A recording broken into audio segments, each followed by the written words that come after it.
अस्सलाम वालेकुम स्टूडेंट्स। हमारा जो नेक्स्ट टॉपिक है वो है एक्सटिंक्ट स्पीशीज़। ठीक है, हमारा जो पिछला टॉपिक था हमने लॉज ऑफ बायोडाइवर्सिटी को पढ़ा था और मैंने आपको दो स्टेजेस बताई थी कि कोई भी स्पीशी जब लॉस होना शुरू होती है, ख़त्म होना शुरू होती है, तो उसकी जो पहली स्टेज होती है वो होती है थ्रेटन्ड स्पीशी, सेकेंड स्टेज होती है इंडेंजर्ड और आखिरी स्टेज होती है एक्सटिंक्ट। और एक्सटिंक्ट वो स्टेज होती है जब कोई भी स्पीशी, किसी भी स्पीशी के तमाम जानदार मर चुके हो और एक भी उस स्पीशी का जानदार इस दुनिया में मौजूद ना हो, तो उसको हम। तो अगर मैं डेफिनेशन करूँ एक्सटिंक्ट स्पीशी की, डेफिनेशन कुछ यूँ होगी। A species is called as extinct species. एक स्पीशी को हम एक्सटिंक्ट स्पीशी उस वक्त बोलते हैं when even the last member of that species has been died। जब उस स्पीशी का आखिरी मेंबर भी इस दुनिया में मर चुका हो तो उस स्पीशी को हम बोलते हैं कि वो एक एक्सटिंक्ट स्पीशी बन चुकी है। यानी उस स्पीशी के तमाम जानदार जितने भी इस दुनिया में मौजूद है वो सारे के सारे मर चुके हैं। इवन दुनिया में एक आखिरी बचा था वो भी मर चुका है। इसकी मैं एक सिंपल सी एग्जांपल बच्चों को समझाने के लिए कुछ यूँ देता हूँ कि आप एक पिंजरा लें आपके घर में और इसमें आप जो डिफरेंट टाइप्स की जो स्पैरोज़ हैं, ये चिड़िया है, उनको आप ऐड कर दें। ठीक है, आप इनको पालना शुरू कर दो। ये डिफरेंट टाइप्स के स्पैरोज़ यहाँ पर मौजूद हैं। एक टाइम आता है कि ये स्पैरोज़ मरना शुरू हो जाती हैं। एक एक करके ये स्पैरोज़ अब कम होना शुरू हो जाती हैं। तो जैसे कि मैं कहता हूँ कि अब ये कम होना शुरू हो गई हैं, ये कम हो रही हैं। ठीक है, तो ये कम होना शुरू हो गई हैं। अब एक ऐसा टाइम आएगा जब हमारे पास सिर्फ़ और सिर्फ कुछ स्पैरोज़ रह जाएंगी। लाइक ये सारी की सारी अब ख़त्म होती जा रही है।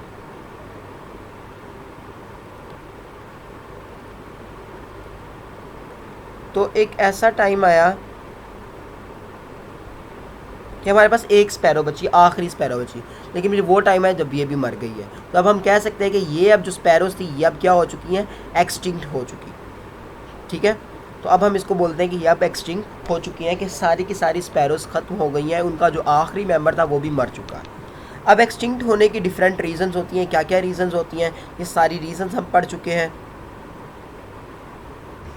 तो हमारा जो पिछला टॉपिक था बाइनोमियल नोमेनक्लेचर वाला, तो सॉरी कंजर्वेशन ऑफ बायोडाइवर्सिटी वाला, मैं इसको ओपन करता हूँ और इस टॉपिक में मैंने आपको बताया था कौन कौन सी रीजंस होती हैं।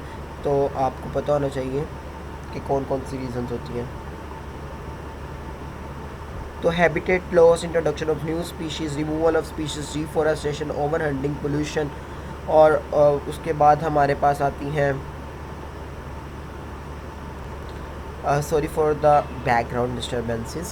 The habitat loss, introduction of new species, removal of species, deforestation, overhunting, pollution, overpopulation, human activities, climate changes, ये जो सारी होती है ये हमारे पास वो रीज़न है जिनकी वजह से हमारे पास क्या होती है, लॉस ऑफ बायोडाइवर्सिटी होती है। तो यहाँ पर एक्सटिंक्ट स्पीशीज़ के रीजंस में भी आप यही सारी रीजंस के नाम लिखोगे और बिल्कुल ऐसे ही एक्सप्लेन करोगे जैसे कि आपने इस टॉपिक में एक्सप्लेन करना था। ठीक है, और उसके बाद आपने एग्जांपल्स देनी है पाकिस्तान में कौन कौन सी जो ऑर्गेनिजम्स है वो एक्सटिंक्ट हो चुके हैं। इनमें लाइन है, टाइगर है, एशियाटिक चीता है, इंडियन वन ऑन राइनोसोर्स है, इंडियन वाइल्ड एस है, ब्लैक बक है, स्वैम्प डियर और हैंगुल। तो ये सारे पाकिस्तान में जो है एक्सटिंक्ट हो चुके हैं। नेक्स्ट है इंडेंजर्ड स्पीशीज़। इंडेंजर्ड स्पीशीज़ ये इससे पहले वाली स्टेज होती है कि जब हमारे पास जानदार मुकम्मल तौर पर ख़त्म नहीं हुए होते लेकिन ख़त्म होने के करीब होते। तो इसकी डेफिनेशन मैं कुछ यूँ करूँगा।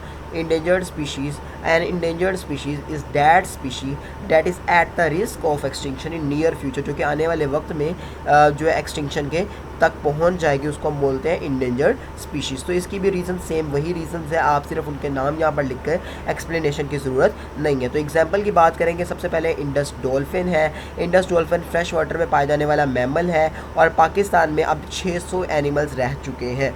इसके रीज़न क्या है, इतने कम क्यों हो गए? इसकी रीज़न वाटर पोल्यूशन की वजह से इनकी डेथ हो जाती है, पाउचिंग यानी ट्रैपिंग की वजह से जो टर्बाइंस होते हैं वहाँ पर ट्रैप होने की वजह से इनकी डेथ हो जाती है। इसके अलावा इनके हैबिटेट की डिस्ट्रक्शन की वजह से की डेथ हो जाती है।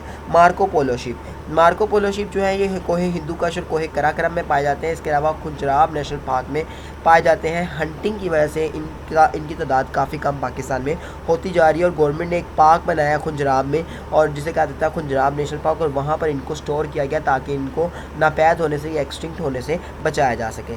नेक्स्ट है हुबारा बस्टर्ड। ये पाकिस्तान में नहीं पाई जाती, ये विंटर सीजन में पाकिस्तान में दूसरे इलाकों से आती हैं जो ज़्यादा ठंडे इलाके, लेकिन लोग इनका शिकार करते हैं और इनको मार देते हैं रास्ते में आते हुए। तो इस वजह से इनकी तादाद कम होती चली जा रही है। तो ये तीनों स्पीशीज़ पाकिस्तान में इंडेंजर्ड इंडेंजर्ड है। इनके अलावा पाकिस्तान का नेशनल एनिमल जो है चकोर मार्खो जो है पाकिस्तान का नेशनल एनिमल है, ये भी पाकिस्तान में इंडेंजर्ड है। इस तरह पाकिस्तान का जो नेशनल बर्ड है ये भी पाकिस्तान में इंडेंजर्ड है, जिसका नाम चकोर है। तो ये 5 एनिमल्स पाकिस्तान में इंडेंजर्ड है। तो आज हमने इंडेंजर्ड और एक्सटिंक्ट एनिमल्स के बारे में पढ़ा। तो यहाँ मैं इस वीडियो को एंड करता हूँ, मिलते हैं नेक्स्ट वीडियो में, तब तक के लिए अल्लाह हाफिज़।